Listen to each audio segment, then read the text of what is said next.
Hey guys, my name is Diane Hammonds. I'm going to jump right into how I would work this session with this family that we've read about. So for introductions, well, even before introductions, I think I would check in with myself and try to calm myself. I'm just like always nervous about things and try to convey competence, especially with my facial expression. Usually I'm super expressive, but then whenever I'm working with clients and families, I try to make my face really neutral. Because I just feel like it helps people trust you a little or trust me a little more. Um, when the family comes in, I would greet the parents first to reinforce the importance of the parental hierarchy. I would greet them by name, shake their hands, and I would try to connect with them about like anything that's going on in pop culture, or maybe talk about football if it was football season, or whatever holiday was approaching, or something super neutral like that. And then I would greet the son and the daughter, shake their hands, and try to connect with them, like something about school, or like how they're feeling about coming in, or like maybe make um, some type of joke to try to ease the feel in the room, because families can be pretty nervous coming in for therapy. I mean, even individuals, but you imagine like as a group in a family coming in for therapy and you know there's stuff in your family going on that you don't like, it's got to feel pretty vulnerable, or maybe you're feeling defensive, or maybe you don't want to be judged, or maybe you're ready to fight, or maybe you're ready to be accused, or I don't know, it could be any of those things going on for them. So just having that in my mind, and in the greetings, having casual conversation with them to try to diffuse the situation. So like, oh, did any of you guys see the Eagles play last night? Or any of you Eagles fans, or something like that? Or asking about like if the high school that they go to is local, or like they have a good team or something, talking about that with them. So it's really casual. And then jumping right into it, I would introduce myself by name. I would give information like about my qualifications only if I thought that that would be helpful. Sometimes when families see a younger person doing therapy, they can feel a little skeptical about competence. So if I judged like the vibe of the room and I thought that it might be helpful, I could say something about that. And then I would talk to them about the type of therapy we're going to do, how long the session would be, and then maybe setting ground rules for interaction with each other, and that could be created by the family if they wanted. I would also talk to them about the nature of the therapy, like if it was mandated. I don't know if I've ever heard of mandated family therapy. If it was mandated, or if they only had one session, or if their insurance gave them unlimited sessions, we would address that. And then I would reinforce to them that if you wanted to come back to see me, you could do that. If you liked it, but you want to try to connect with somebody else, you can do that. Or if you decide that it's not for you, that's okay too. And also in my introduction, I would let them know that the goal today is for me to learn about the family. Really, to just observe and learn and absorb much as I can about them. Like I'm the official family sponge. I'm here to just see and learn about whatever they would like to disclose, and that I wouldn't force anybody to talk about things that they don't want to. And I think I'd also, for the family, use the metaphor of like a house for structural family therapy, and the importance of the structure of a family, and explain that a family is like a house, in that when you're living in a house and there are structural issues in the house, it's not fun to be in. Like if the plumbing is jacked up, it's not a fun time living in that house. Or if you have a problem in the house that's maybe like affecting the heat or the AC, and it's within the walls and you can't identify it, but you're having a really bad time, families can be the same way. Sometimes there's an issue going on, everyone's experiencing it, but we can't put our finger on the root of what's actually happening. Sometimes, like in a house in the summertime, like a door will get jammed or stuck that usually doesn't because of the change in temperature. That could be a metaphor for like boundaries between people. Or in some houses, maybe if you're in a house that's getting renovated or torn down, all the walls are torn down and everything's open and there's not enough privacy. Some families can relate to that. So the purpose of structural family therapy is to figure out, well, what is the structure of the family? Where are there rigid walls? Where are there no walls? Is there an issue within the walls that we can't see that we want to figure out together? So I would explain to the family my job is to absorb as much information about them as I can, to be a helpful perspective to them, to bring to light anything that could be going on, any kinks or knots that I observe, and then see if they also feel that those are issues as well. And then going forward, how can we transition the family out of getting stuck in those knots of interactions with each other or patterns, things like that. So those would be the goals. And then hopefully they would feel more comfortable at that point, knowing that I'm not there to diagnose the family or to cast judgment or to accuse them or to gang up on anybody, but to help bring, like, raise their awareness and shine lights on what could be causing issues. And that a lot of times we think that it's one person, or that it's somebody with like a weird or a bad or a stupid personality, and if they would just change who they are, things would be better. But a lot of times it's like these patterns of how we interact with each other, we get really comfortable in those patterns, and they tend to stick with us even as our lives as a family changes. And so we just want to see if we can figure that out together. I'm an outsider. Maybe I have a different perspective. If you guys want to let me in, we can look at it together. And then if you would like, we can take steps to trying to figure out how to wiggle our way out of those patterns and like trying new things together. Okay, interrupting, bickering, wildly uncomfortable for me. But I have experience doing it. I think it's just one of those things like that's always going to be uncomfortable for me, but I'm definitely okay with doing it. Just when it happens, I always have to be very like conscious of my face, and that I'm still conveying competence, and that I'm not like conveying the nervousness or that I'm feeling pressure to fix.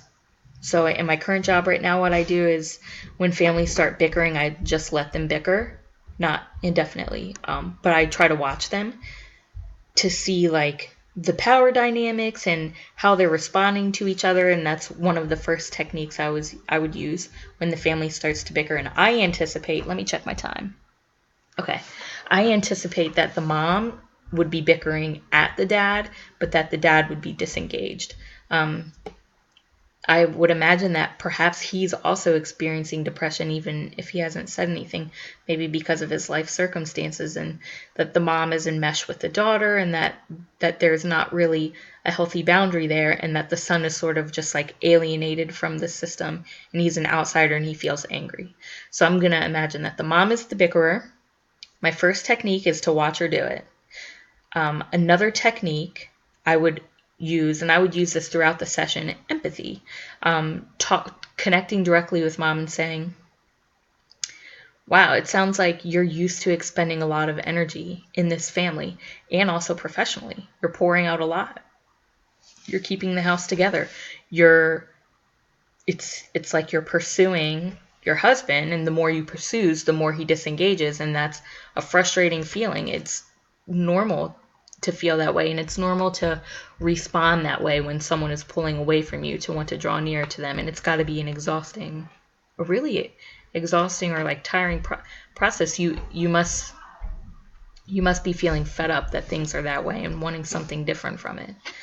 So I'd rely super heavy on empathy as a tool. Maybe if we were a couple sessions in, I would use intensity, which is so funny they call it that. But like interrupting an unhelpful interaction, which is the bickering, and then using like pointed words and tone to illuminate the unhelpful nature of the pattern.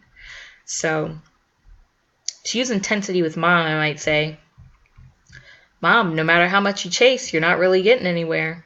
Or you're not able to capture the thing that you're chasing, but you keep on trying. Aren't you tired by now? And to me, it feels rude, but I think that in the moment, if I had a good rapport with the family, they had let me in, I had joined with them, and we were in a good flow, I think that I could say it and it would go over okay, like if they trusted me. So I might say that, and mom might think, oh, well, yeah, you're right, and I am sick of chasing or something. And then another thing I would do to stop the bickering is I would say to mom, they call it shaping competence, which is like highlighting the good in what they're doing and then just redirecting that energy to make that interaction more effective.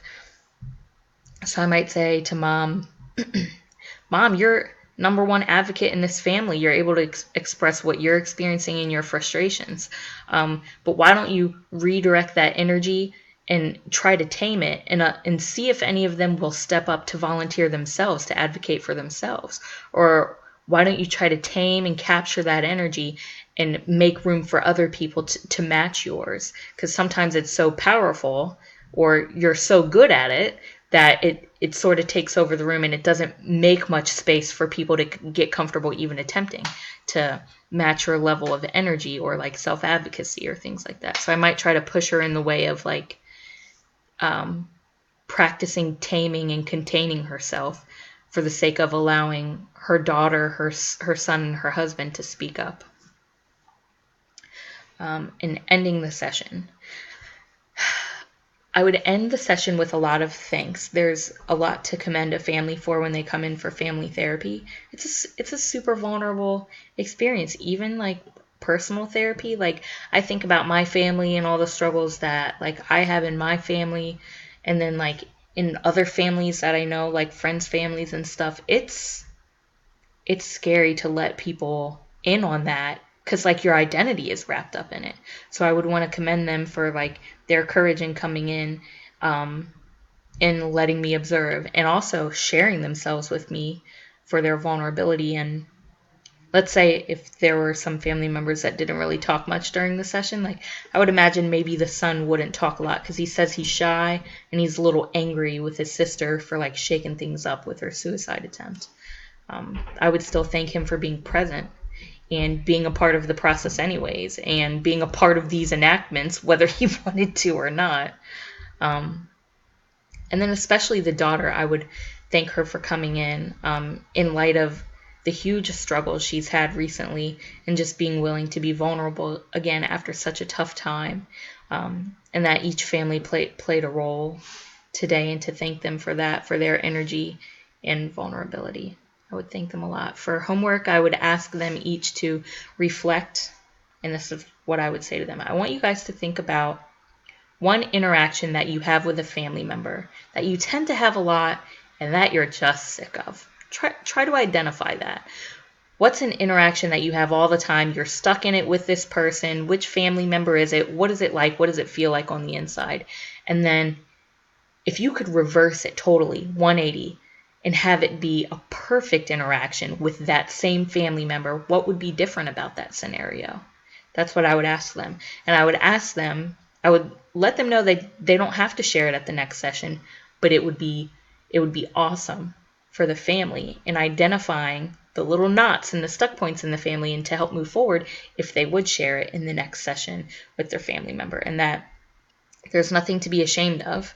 You're not calling anybody out, and the focus is not going to be on somebody's personality or what's wrong with them. It's going to be on the interaction itself, and that's something that we can get through, right? We're not focused on like changing the core of someone's personality and who they are, but we're looking at changing interactions and the way that people relate to each other, and whether or not there are boundaries there that help us feel safe and comfortable and healthy. So that's what I would ask of them. Yeah, that's how I would close it out, and I would encourage them to share that information in the next session. Thank you guys for being patient with me. I feel like that was a lot of rambling. For structural family therapy, I have to like do a lot of thinking out loud and note taking, because this is a new way of thinking about family therapy for me. But it's really cool, super helpful, and I can see how like it really does work this way in families. And that like having healthy boundaries and like a healthy hierarchy would fix a lot of issues in a lot of families with many different types of interactions. I could see that.